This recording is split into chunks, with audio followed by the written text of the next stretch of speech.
It's time for a new episode of the Truth Be Told Minuteman Report, and I am Robert Hensley, your Truth Be Told Minuteman, coming to you live from an undisclosed location somewhere in North America. I like to call it the bunker.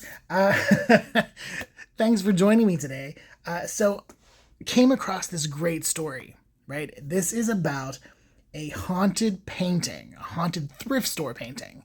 So as the story goes, and this comes from England, is that a young woman found the painting at a charity shop. It was in the window, it was priced at £20, and it had a tag that said possibly cursed or possibly possessed. And no, it was cursed. And so she takes a photo of the painting and sends it to her mother. Her mother immediately is smitten with this painting and says that she needs to bring the painting home. So she buys this possibly cursed charity shop painting, and everything goes wrong, right? Her mother's health declines. They start hearing knocking when there's no one around. There's a sense of everyone in the house starts to take on this kind of very protective role of the painting, wanting to touch it, wanting to be near it, staring at it. So things are getting a little weird. And the mother, who insisted that the painting be brought home, she starts having these crazy kind of like hot flashes. She's really not doing well. And so the daughter finally, broaches the subject of taking the painting back. Mom gets real, like stressed out and a little itchy about it. But she finally takes the painting back to the shop.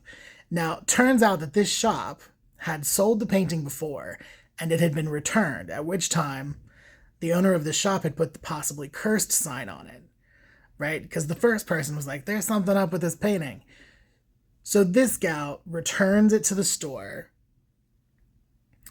and the owner is not so sure about having it back in the shop. And he's like, listen, really not comfortable with it being here. Could you please take this back? And so rather than leaving the painting for someone else and feeling responsible, this young woman returns home with the same painting that has, destroyed her mother's health and is screwing with their heads.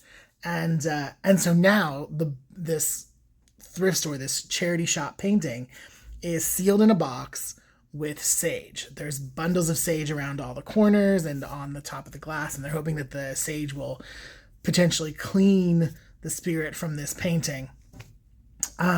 But just thought that this was a really interesting story because, if you're dealing with a cursed object and shit's happening and you're just not sure what to do, and you have the opportunity to get rid of the object, who's going to bring it back home? Like, why would you bring a cursed painting back home, right? When you knew that you could get rid of it, give it away. It's somewhere else. It's out of your hands.